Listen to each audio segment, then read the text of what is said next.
ಪರಪ್ಪನ ಅಗ್ರಹಾರ ಜೈಲಿನಲ್ಲಿ ಪ್ರಜ್ವಲ್ ಬಳಿ ಮೊಬೈಲ್ ಪತ್ತೆ ಕೇಸ್ ವಿಚಾರಕ್ಕೆ ಸಂಬಂಧಪಟ್ಟಂತೆ ಡಿಐಜಿ ಜಿನೇಂದ್ರ ಕನಕಾವಿ ನೇತೃತ್ವದಲ್ಲಿ ತನಿಖೆ ತೀವ್ರಗೊಂಡಿದೆ. ಪರಪ್ಪನ ಅಗ್ರಹಾರ ಜೈಲಿನಲ್ಲಿ ಪ್ರಜ್ವಲ್ ಬಳಿ ಮೊಬೈಲ್ ಪತ್ತೆ ಕೇಸ್ ಪ್ರಕರಣಕ್ಕೆ ಸಂಬಂಧಪಟ್ಟಂತೆ ಡಿಐಜಿ ಜಿನೇಂದ್ರ ಕನಕಾವಿ ನೇತೃತ್ವದಲ್ಲಿ ತನಿಖೆ ತೀವ್ರಗೊಂಡಿದೆ. ಜೈಲು ಅಧೀಕ್ಷಕ ಅನ್ಶುಕುಮಾರ್ ಹೇಳಿಕೆ ನೀಡಿದ್ರು. ಅವರ ಹೇಳಿಕೆಯನ್ನ ಪಡೆದಿದ್ದಾರೆ ಡಿಐಜಿ ಜಿನೇಂದ್ರ. ಕೇಂದ್ರ ಕಾರಾಗೃಹ ಅಧೀಕ್ಷಕ ಅನ್ಶುಕುಮಾರ್ ಹೇಳಿಕೆಯನ್ನ ದಾಖಲು ಮಾಡಿಕೊಂಡಿದ್ದಾರೆ.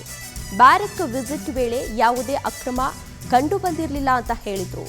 ಯಾರು ಮೊಬೈಲ್ ಕೊಟ್ಟರು ಅಂತ ಗೊತ್ತಿಲ್ಲ ಅಂತ ಹೇಳಿ ಅನ್ಶುಕುಮಾರ್ ಅವರು ಈಗಾಗಲೇ ಒಂದು ಹೇಳಿಕೆಯನ್ನ ನೀಡಿದ್ರು. ಆ ಹೇಳಿಕೆಯನ್ನ ಈಗಾಗಲೇ ಮಾಹಿತಿಯನ್ನು ಪಡೆದುಕೊಂಡಿದ್ದಾರೆ. ಅನ್ಶುಕುಮಾರ್ ಅವರು ಯಾವ ರೀತಿಯಾಗಿ ತನಿಖೆಯನ್ನು ಕೈಗೊಂಡಿದ್ರು, ಯಾವ ರೀತಿ ಅಂದರೆ ದಾಳಿ ಮಾಡಿದಂತಹ ಸಂದರ್ಭದಲ್ಲಿ ಏನೆಲ್ಲ ಪತ್ತೆಯಾಗಿತ್ತು ಅನ್ನೋ ಮಾಹಿತಿಯನ್ನು ಸಂಗ್ರಹಿಸಿದ್ದಾರೆ. ಪ್ರಜ್ವಲ್ ಯೂನಿಫಾರ್ಮ್ ಧರಿಸದ ಬಗ್ಗೆ ನಿಗಾ ವಹಿಸುವಂತೆ ಹೇಳಿದೆ. ಜೈಲು ನಿಯಮಾವಳಿಗಳನ್ನು ಎಲ್ಲರೂ ಕೂಡ ಕಡ್ಡಾಯವಾಗಿ ಪಾಲಿಸಬೇಕು ಅಂತ ಹೇಳಿದೆ. ಯಾರಿಗೂ ವಿನಾಯಿತಿಯನ್ನ ನೀಡದಂತೆ ಸೂಚಿಸಿದೆ ಅಂತ ಹೇಳಿ ಎಸ್ಪಿ ಈಗಾಗಲೇ ಹೇಳಿದ್ರು. ಜೈಲು ಅಧೀಕ್ಷಕ ಸ್ಟೇಟ್ಮೆಂಟ್ ಅನ್ನ ದಾಖಲು ಮಾಡಿಕೊಂಡಿದ್ದಾರೆ ಜಿನೇಂದ್ರ ಅವರು. ವಾರದೊಳಗೆ ಪ್ರಕರಣದ ಬಗ್ಗೆ ರಿಪೋರ್ಟ್ ಅನ್ನ ಕೊಡಲು ಸೂಚನೆಯನ್ನ ನೀಡಿದ ಹಿನ್ನೆಲೆ ಅನ್ಶುಕುಮಾರ್ ಶೋಕಾಸ್ ನೋಟಿಸ್ಗೆ ಉತ್ತರವನ್ನ ಪಡೆದಿದ್ದಾರೆ ಡಿಐಜಿ ಜಿನೇಂದ್ರ.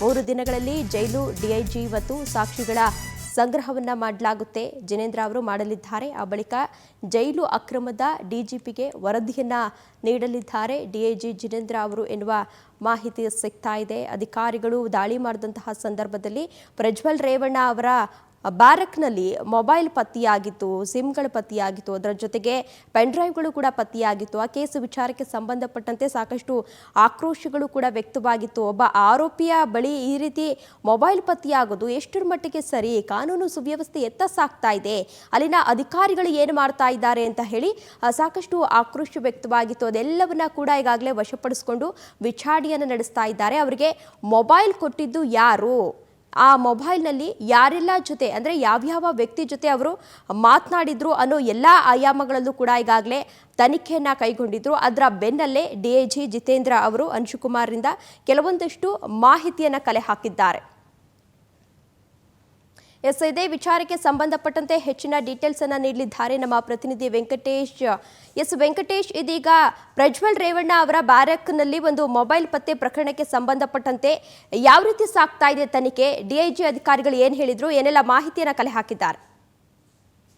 ಯಶಸ್ವಿನಿ, ಪರಪ್ಪನಗರ ಜೈಲಿನಲ್ಲಿ ಈಗ ಅತ್ಯಾಚಾರ ಪ್ರಕರಣದಲ್ಲಿ ಸಜಾಬಂದಿ ಕೈದಿಯಾಗಿರುವಂತಹ ಪ್ರಜ್ವಲ್ ರೇವಣ್ಣ ಅವರು ತಮ್ಮ ಕೊಠಡಿಯಲ್ಲಿ ಐಷಾರಾಮಿ ಜೀವನನ ನಡೆಸ್ತಾ ಏನೋ ಒಂದು ಮೊಬೈಲ್ ಅನ್ನು ಕೂಡ ಬಳಕೆ ಮಾಡಿದ್ರು. ಅದಕ್ಕೆ ಸಂಬಂಧಪಟ್ಟಂತೆ ಪವರ್ ಟಿವಿಯಲ್ಲಿ ಒಂದು ಸುದ್ದಿ ವರದಿಯಾಗಿತ್ತು. ಪ್ರಸಾರ ಆಗ್ತಿದ್ದಂತೆ ಕೂಡ ಎಚ್ಚೆತ್ತ ಅಧಿಕಾರಿಗಳು ಈ ಮೊಬೈಲ್ ಎಲ್ಲಿಂದ ಬಂತು, ಯಾರು ತಂದ್ಕೊಟ್ಟವ್ರು ಅನ್ನೋದ್ರ ಬಗ್ಗೆ ತನಿಖೆಗೆ ಆದೇಶಿಸಿ ಒಂದು ಜಿನೇಂದ್ರ ಕನಗವಿಯವರ ಒಂದು ನೇತೃತ್ವದಲ್ಲಿ ಒಂದು ತಂಡವನ್ನು ರಚಿಸಿ ಒಂದು ಶೋಕಸ್ ಅಂದ್ರೆ ಈ ಒಂದು ಮೊಬೈಲ್ ಬರೋದಕ್ಕೆ ಕಾರಣ ಯಾರು ಏನು ಅನ್ನೋದ್ರ ಬಗ್ಗೆ ಒಂದು ರಿಪೋರ್ಟ್ ಅನ್ನ ಕೇಳಿತ್ತು. ಆ ಹಿನ್ನೆಲೆಯಲ್ಲಿ ತನಿಖೆಯ ಒಂದು ಉಸ್ತುವಾರಿಯನ್ನು ವಹಿಸಿಕೊಂಡಂತಹ ಇವರು ಕೂಡ ಎಸ್ಪಿ ಅನ್ಶುಕುಮಾರ್ ಅವರಿಗೆ ಕೂಡ ಒಂದು ನೋಟಿಸ್ ಕೊಟ್ಟಿದ್ರು. ಆದರೆ ಈ ಒಂದು ಮೊಬೈಲ್ ಅನ್ನ ತಂದ್ಕೊಟ್ಟಿದ್ದು ಯಾರು, ಎಷ್ಟು ದಿನಗಳಿಂದ ಬಳಸ್ತಾ ಇದ್ರು, ಈ ಮೊಬೈಲ್ ನ ಹಿಂದೆ ಯಾರ್ಯಾರ ಜೊತೆ ಮಾತಾಡಿದ್ರು, ಅಧಿಕಾರಿಗಳು ಯಾವ ಶಾಮೀಲಾಗಿದ್ದಾರೆ ಅಂತ ಹೇಳಿ, ಮತ್ತು ಯೂನಿಫಾರ್ಮ್ ಅನ್ನ ಯಾಕೆ ಧರಿಸಿರ್ಲಿಲ್ಲ ಅನ್ನೋದಕ್ಕೆ ಕೂಡ ಕಾರಣ ಕೇಳಿ ಒಂದು ನೋಟಿಸ್ ಅನ್ನ ಕೊಟ್ಟಿದ್ರು. ಅಲ್ಲಿ ಜೈಲಿನ ವಾರ್ಡನ್ ಅವರಿಗೂ ಕೂಡ ತಿಳಿಸಿದ್ದೆ.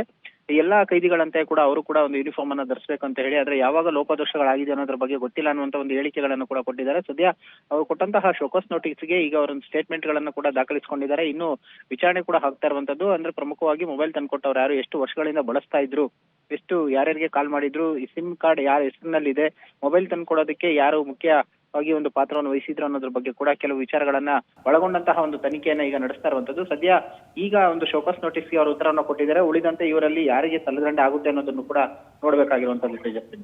ಓಕೆ, ಧನ್ಯವಾದ ವೆಂಕಟೇಶ್ ತಮ್ಮೆಲ್ಲ ಡೀಟೇಲ್ಸ್ಗಾಗಿ.